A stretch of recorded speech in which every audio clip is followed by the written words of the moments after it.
12월 3일 목요일 큐티를 시작합니다. 친구들, 우리가 날마다 살아가면서 우리는 많은 어려움들을 마주하게 됩니다.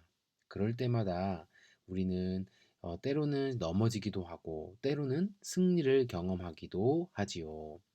하나님께 순종할 때 우리에게 참 승리를 주심을 믿고 나아가는 멋진 친구들 되었으면 좋겠어요. 강도사님도 마찬가지고요.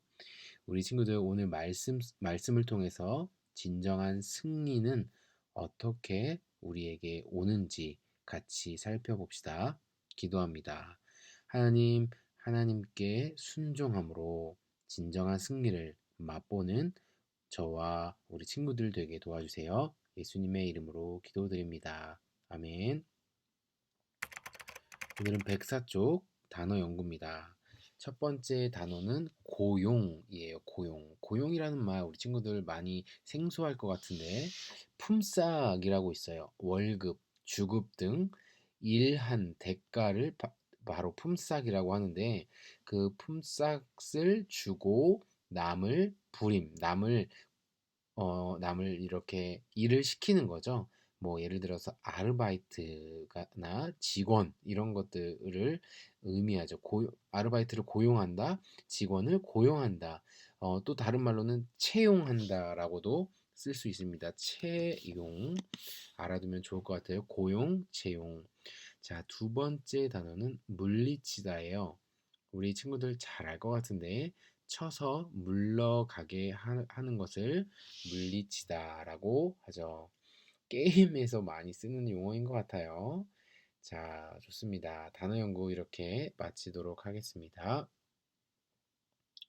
역대하 25장 1절부터 13절 말씀대로 용기를 내었더니 아마샤는 또 은 100달란트를 주고 이스라엘에서 군인 10만 명을 고용했습니다. 그런데 어떤 하나님의 사람이 아마샤에게 와서 말했습니다.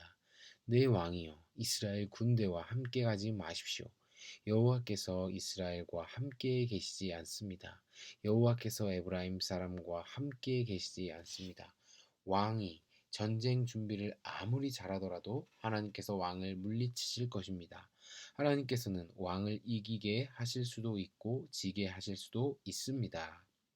아마샤가 하나님의 사람에게 말했습니다. 하지만 내가 이스라엘 군대에게 준 은 100달란트는 어떻게 하면 좋겠소? 하나님의 사람이 대답했습니다.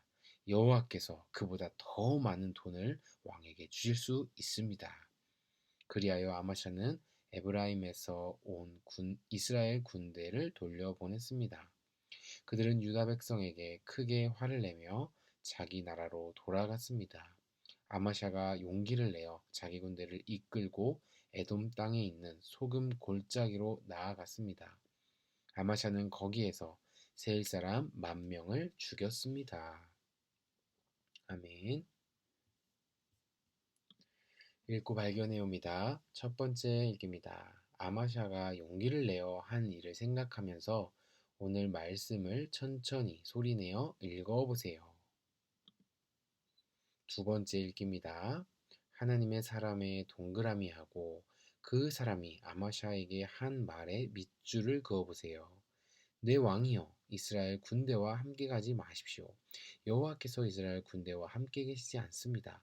왕이 전쟁 준비를 아무리 잘하더라도 하나님께서 왕을 물리치실 것입니다.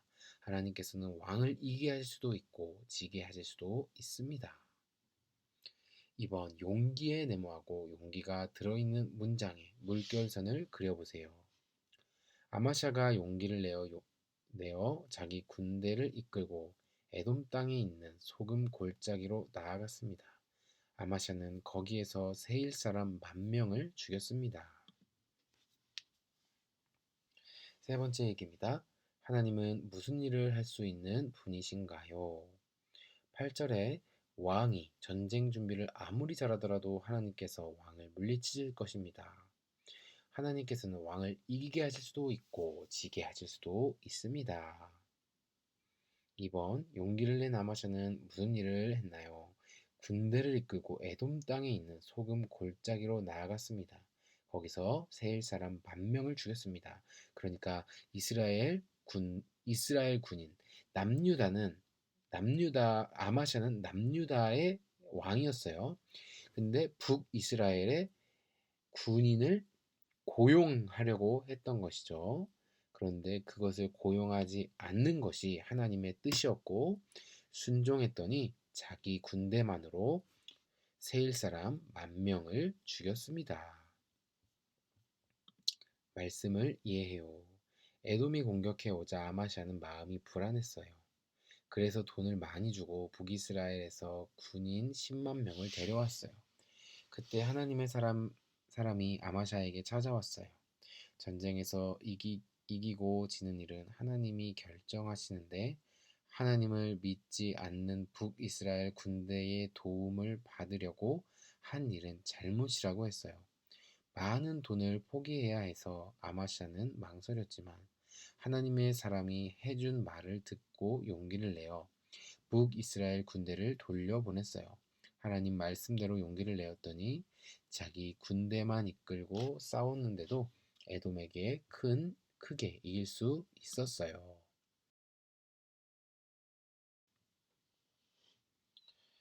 하나님은 어떤 분인가요? 하나님은 말씀하시고 그 말씀에 순종하는 자들에게 승리를 주십니다. 아마샤는 남유다의 왕이었고 북이스라엘의 도움을 받으려고 했어요. 그러나 그것은 하나님의 뜻이 아니었고 하나님의 사람을 보내셔서 아마샤에게 그 도움을 받지 말라고 한 것입니다. 그 말에 순종한 아마샤는 자기 군대만으로 큰 승리를 경험하게 되었습니다. 전쟁은 하나님께 달려있고 순종하는 자에게 승리를 주십니다. 하나님이 나에게 바라시는 것은 무엇인가요? 에돔의 군대가 아무리 많아도 아무리 강해도 하나님보다 강할 수는 없지요. 하나님께 순종하는 것이 승리의 비결이라는 것을 알려주세요. 나는 하나님을 더 의지하나요? 아니면 다른 무엇을 더 의지하나요? 아마샤는 이방 군대의 힘을 의지하려고 했지만 그것을 포기하고 하나님을 의지했을 때 큰 승리를 경험하게 됩니다. 하나님은 지금도 우리를 도와주시고 승리를 주시는 분이십니다. 기도하고 실천해요를 우리 친구들의 말로 적어보세요. 나에게 하나님의 말씀에 순종하고자 하는 용기가 있나요? 오늘 아마샤는 하나님이 말씀하실 때 때로는 그는 두렵기도 했을 거예요. 그러나 하나님의 말씀에 순종하기 위해서 용기를 내었고 그 용기가 큰 승리로 이어졌습니다. 나도 하나님의 말씀에 순종하기 위해서 어떤 용기가 필요한지 한번 생각해 보면 좋을 것 같아요. 이런 거죠. 우리 친구들 지금은 학교를 가지 못하지만 학교에서 급식을 먹을 때 때로는 용기가 필요해요. 하나님을 믿지 않는 많은 친구들 앞에서 믿음을 가지고 식사 전에 기도하는 거, 그것도 용기가 필요한 것이고, 또 많은 친구들이 욕을 하지만 나는 하나님을 믿는 사람이기 때문에 욕을 하지 않는 것, 이것도 어떻게 보면 용기가 필요한 것이죠. 혹시 내가 용기를 내어서 할 수 있는 일을 찾아서 적어보고 한번 댓글로 남겨주면 너무 좋을 것 같네요. 우리 친구들 요즘에 계속해서 열심히 큐티하고 있는데 너무너무 축복합니다. 오늘 하루도 즐거운 하루, 유익한 하루 보내기를 바랍니다. 친구들 안녕.